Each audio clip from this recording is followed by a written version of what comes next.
So this is the last of my Promaster fan conversion videos. I finished it probably a month ago, but I've been slow to do this last one. So I think the total time was about 8 weeks. And a lot of that is just sitting around waiting for parts to come, sitting at my desk looking at different parts. So it's a lot of shopping goes involved with van building. So I'll just show you around. So I have the Fiamma Eagle 65. So that works off of a little switch here for extend. It's not real fast, but you get the picture.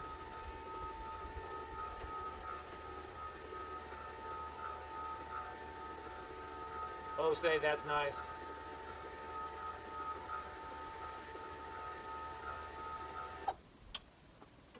So that was a lot of work, let me tell you.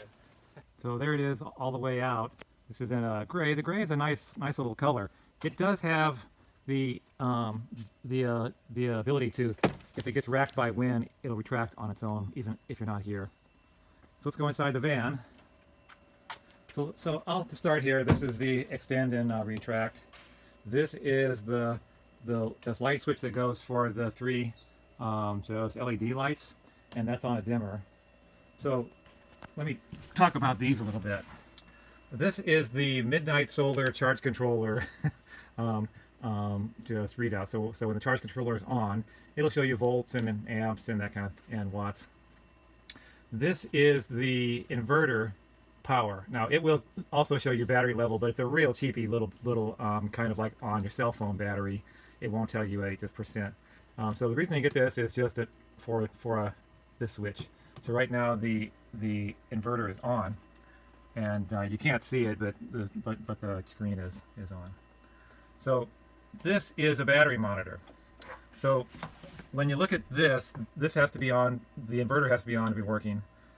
The charge controller has to be on for this to be reading. So what if that's off and that's off? How do you tell how full the batteries are? That's where this comes in. This is a trimetric TM 2030 RV. Now it will show you the just percent battery full. It'll show you the voltages of the battery and the amps usage. Now I have the little fridge running, so that's why it's got 2.7 amps. But I usually just keep it on the just percent full, because you don't really know if these are both off. You have no idea how full the batteries are, and I don't like trying to recall. It's 13.7, so it's 13 point. I like to just see what's the percent. It's so much easier. So this is just the heart of the electronics.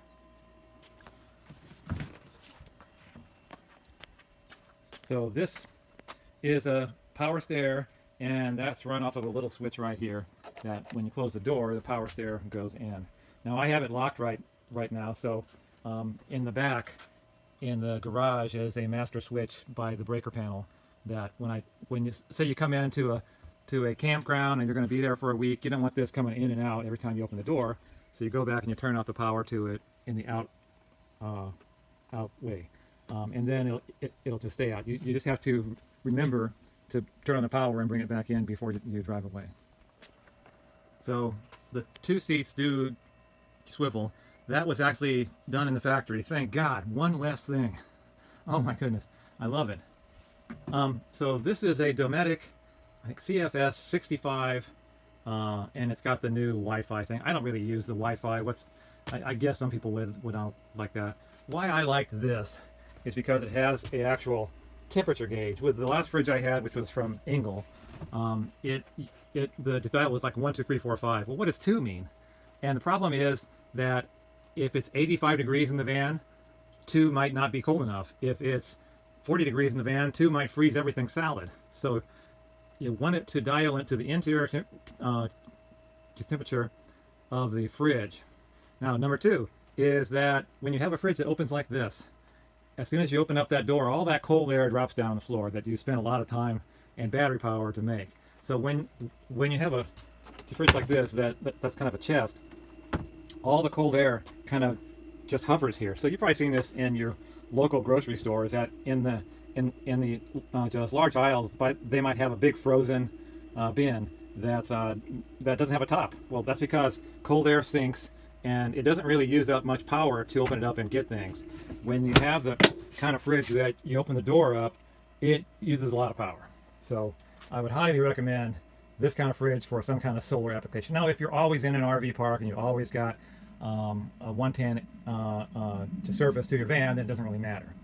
But I'm not in that kind of place that much. So this is a much better way to go for more solar type things. I didn't like, I've seen other videos where they'll put the fridge like in a cabinet and you got to pull the fridge out. I don't really care for that because, God, we're always just in and out of this all the time. And if there's somebody standing right here and trying to pull the fridge out, it's just a pain. So I just made it so that it's wide open. Plus, fridges don't like being contained in a confined space, so that's why there's these big vents here. The compressor does get hot, so it likes having some air to circulate. So it just seemed like a better idea. The drawers, these are all redwood with the redwood frame, and they're just self-built 1/2 inch plywood. They do have the self-closing hinges, so it closes by itself, and it's pretty hard to get it to just pop open. It's like this has it's got a pretty good pull on it, maybe like 4 or 5 pounds to get it to open. But the good thing is that they don't open by themselves when you're driving on the road, and I've tried them out already. And they don't need like a little latch or something. I hate those. Just, you got to push a button and then pull it open. What a pain. These are just so much easier. So I have a little USB charging port here. This is on a 110, so the inverter has to be on. This is just fantastic fan that we just use at night. I do have another just USB port right down there. I just made a little shelf for keys and wallet and that kind of stuff, because it's always, when you come in, it's always nice to just be able to throw it. Carbon monoxide thing, just fantastic fan. The nice thing about this is that you can just set a temperature to where you want it to go down to, and just when it gets down to that, it'll just turn off. This is also for a if it rains, this will close by it just by itself. Yes, they're more expensive, but it's just so much nicer. This is a control for the lights that go around in the little pockets, and I've showed that before in my past videos. The countertops are just kind of a butcher block. That's all my wife wanted. So a lot of the van is just wood. Yes, I know, it's a monument to wood. That's the way my wife wanted it. So that's what she's gonna get. So let me see. The cubby up here, that came with the van. And this nice part about the lights is that the just lights wrap around back here, so it does light this up at night. Super nice. I put lots of these little hooks around so they close or open. That's just nice to just be able to throw things. TV set, it's just your basic. It's an XS. The nice thing about this is it has a sound bar built into the bottom. It's 12 volt. It'll also work on 120, 110. There's a little pull here, so I'll show you that. So when you pull it, you can open it up. So what we usually do is I usually sit in the chair, and then I'll put my drink here or my plate, and we'll just watch a show. So in back of the TV is a 12 volt for the TV to work, coax, and if you wanted to use a TV that just worked on 110, you could do that too. We do have 2 ways to heat food.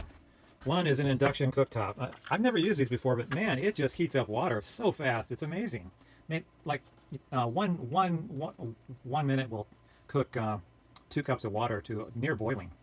It's just weird. So more of this. Your just basic 110 outlet. So down here is a cubby, and inside that cubby is a propane cooktop. So what you do is you just kind of pull it out. It's hard to do with one hand, as you can imagine. So anyway, you get the picture. That just pulls out. So we use that probably 99% of the time. Usually there's a just picnic table out here, and we'll go set that on the table and put a water jug on the table and just eat out there. With the awning, that's a much better way. We can park close to a picnic table here and then just sit under the awning. This is a coffee cup, coffee pot. This is just wine glasses. I don't know what I'm going to put here. Just your basic microwave. We don't really use this either. Sometimes we'll get some takeout, and then the next morning we'll pull it out of the fridge and then just warm it up here. I have my little DVD library and my remote.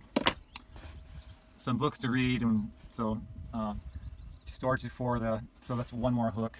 My reading glasses. These are reading lights that we read books at night before we go to sleep. Big cubby here, which I usually just store like jumper cables. That's what that is, a rope.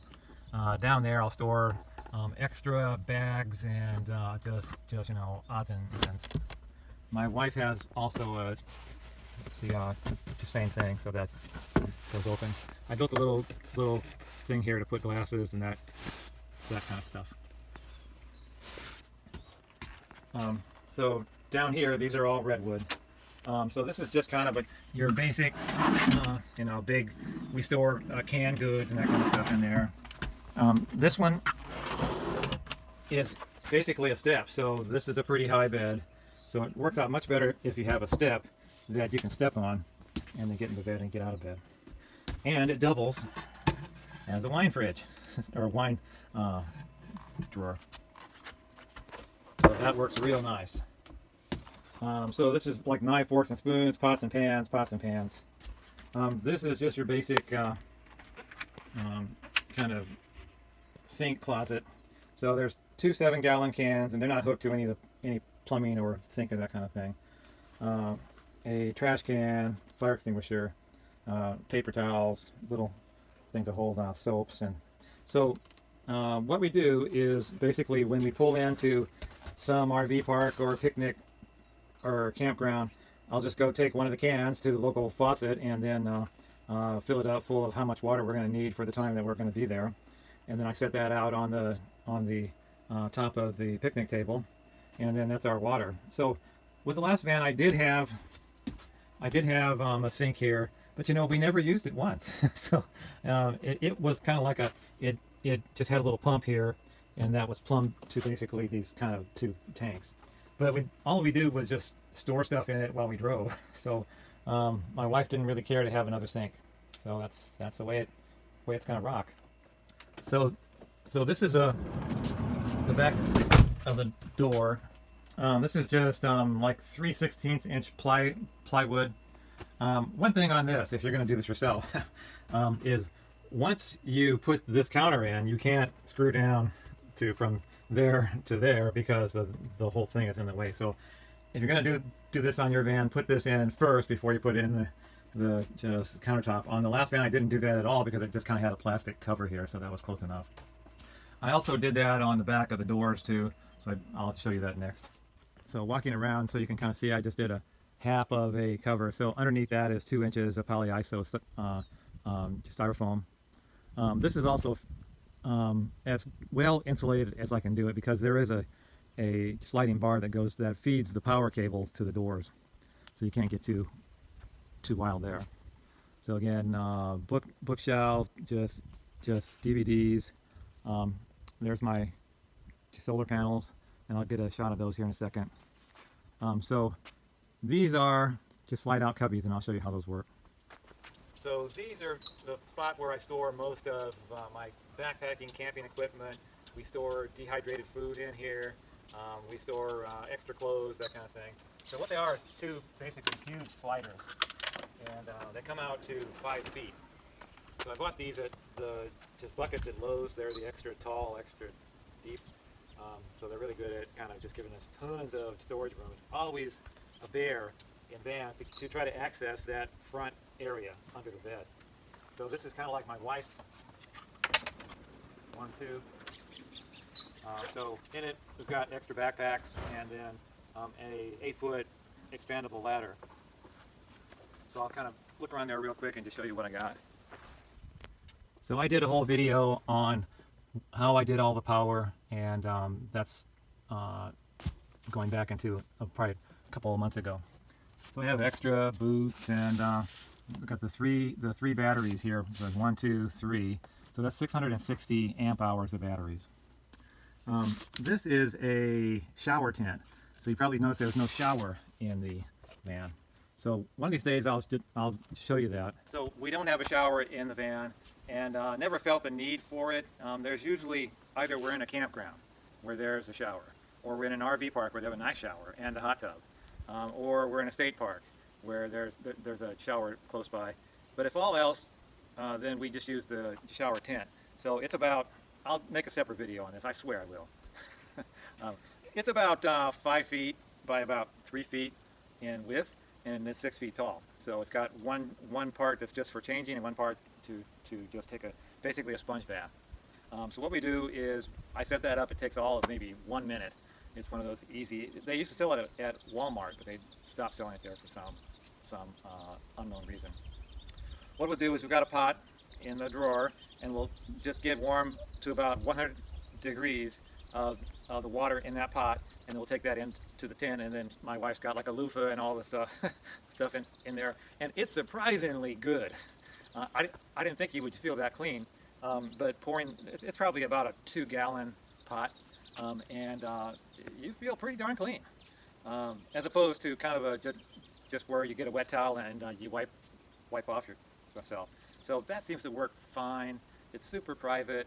I guess some places might sell it as a portable bathroom too. So, but that works great.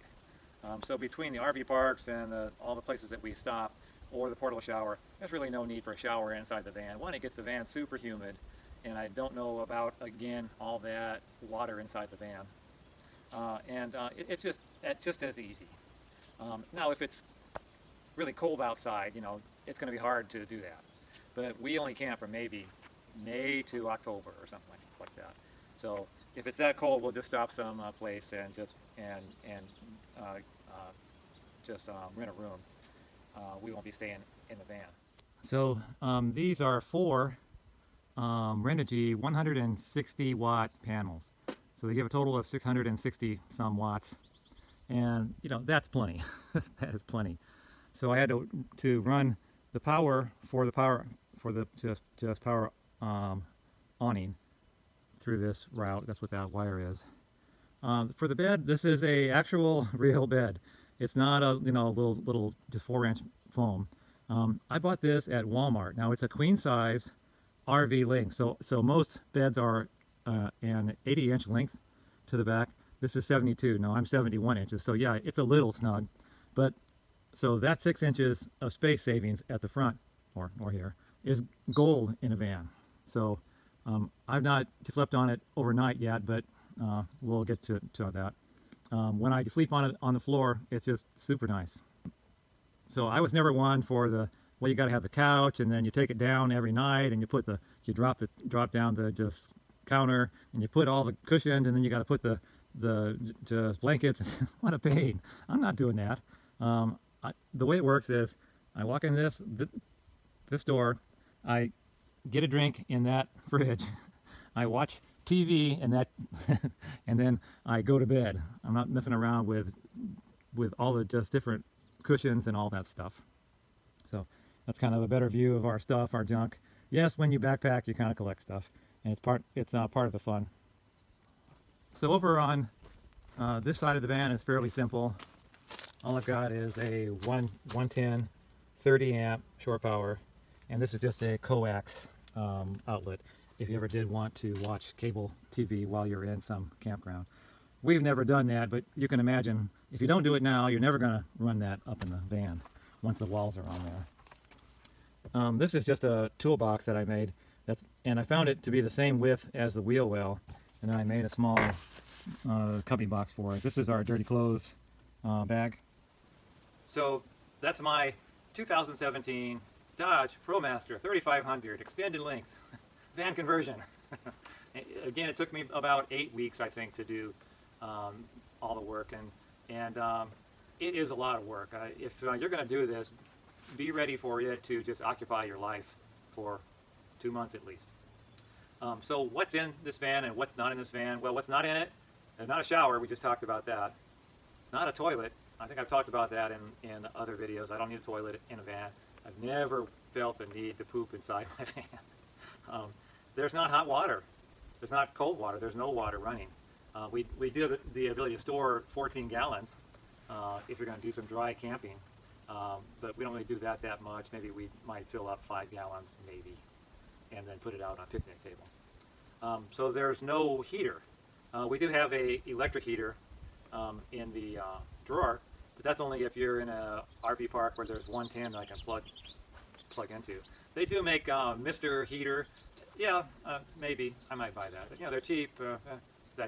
I think it takes 1 small green canister per night, so we probably wouldn't do that too much. I don't want to mess with propane, so a big tank underneath. I've never done that. It would take a bit of learning to figure out how to do that. Not going to do that. So if you don't have water, you don't need water pumps. You don't need a water heater. There's a lot less weight to haul around. There's no stereo per se. There's the main Promaster radio. Some vans get these big complex stereos. I never use that.